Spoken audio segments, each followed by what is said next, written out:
The moment it happened, everything stopped. The young man didn't even see her at first. His polished shoes struck something soft, and the frail body fell hard against the dusty pavement. A small crowd gasped. The woman's basket rolled and scattered a few tired oranges across the road. He clicked his tongue in irritation, adjusted his designer jacket, and muttered something under his breath about people who refused to work. Across the street, another candidate froze. She had seen everything, and in that quiet, unnoticed moment, the interview had already begun.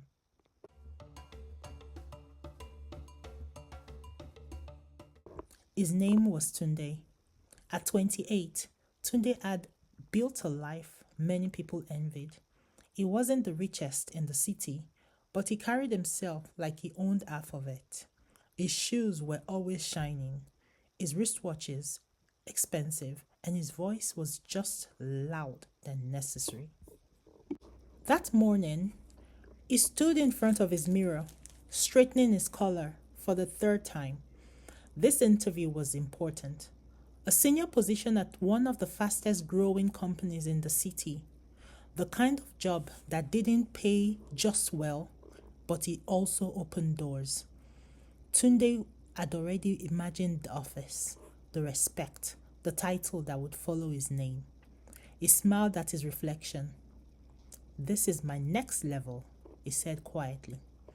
But beneath the confidence was something else, a restless pressure, a need to prove, to rise, to be seen. Tunde grabbed his keys and stepped out into the warm, busy streets. The city was alive, horns honking, traders calling, buses rushing past in clouds of dust. Tunde walked quickly, careful not to let the chaos touch him.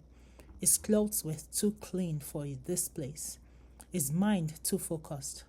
Then it happened. The woman appeared suddenly, stepping into his path. Her clothes were worn out, a matching headscarf faded, her hands trembling as she balanced the basket of fruits on her head. Tunde didn't slow down. The collision was quick and careless. She fell.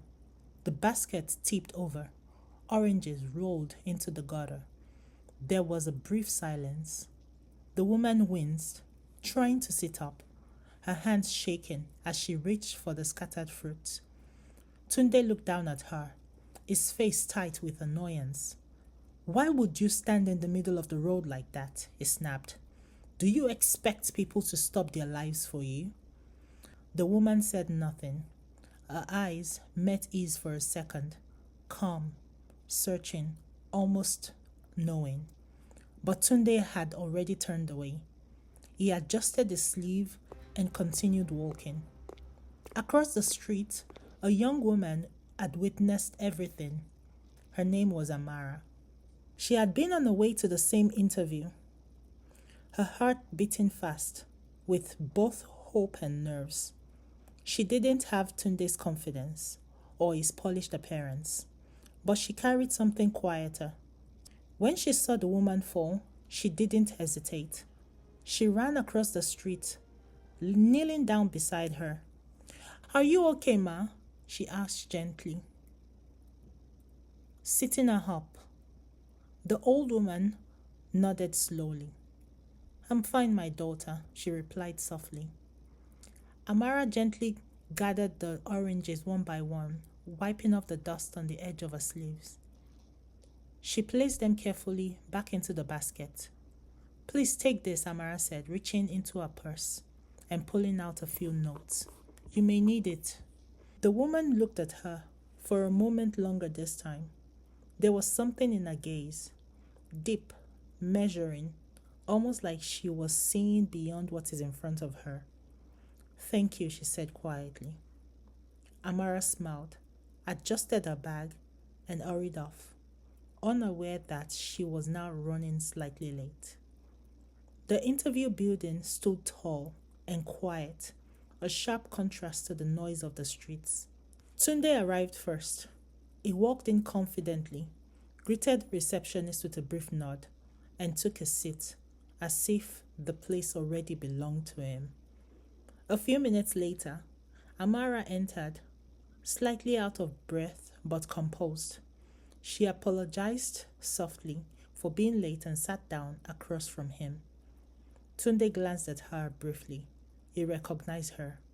She was the one who had stopped. He smirked faintly. Some people just don't understand priorities, he thought. Time passed slowly as they had to wait a bit before the interview started. Then the door opened. Next candidate, please. Tunde stood up immediately, straightened his jacket, and walked in. The interview room was simple but elegant. A single table, 2 chairs, and sitting behind the table was the woman, the same woman. The basket was gone. The torn clothes were replaced with clean suits, dignified outfit. Her posture was now straight, and her presence was commanding. Tunde froze. For the first time that day, he didn't have any words. Please have your seat, she said calmly. Her voice was the same, steady, quiet, certain. Tunde sat down slowly, his mind racing. This must be a mistake, he thought. But deep down, he already knew it wasn't. She folded her hands on the table. You were on your way here this morning, she began. And you met someone on the road? Tunde swallowed. He forced an uneasy smile. Yes, I was in a hurry. It wasn't intentional. She held his gaze. Kindness is rarely convenient, she said softly. The room felt smaller. Tunde shifted his seat, suddenly aware of every word he had spoken earlier, every look he had given. He tried to recover. I believe I am highly qualified for this position, he said quickly. I have the experience and the results. She raised her hand gently. I don't doubt your qualifications, she said. But this role requires more than skill. It requires the heart. Remember, my organization is fully and totally about being kind to others. And this I hold in high esteem. There was a long silence. Then she added, You may go. Just like that. No second chance. No long explanation. Tunde stood up slowly. His confidence was gone, replaced by something heavy, unfamiliar, regret. As he walked out, his steps felt different, slower, quieter. Moments later, Amara's name was called. She entered the room, surprised to see the same woman. Recognition flickered across her face. The woman smiled gently. You stopped, she said. Amara nodded, unsure what to say. It was the right thing to do, ma, she replied simply. The woman leaned back slightly, her expression soft but certain. This company can train skills, she said, but character is revealed. Amara didn't realize it, but in that moment, her life was changing. Outside, Tunde sat alone on a bench. The noise of the city continued around him, but it felt distant. For the first time in a long time, he wasn't thinking about success. He was thinking about that moment. The fall, the words he spoke, the way he walked away. A verse he had heard as a child came back to him, clear and quiet.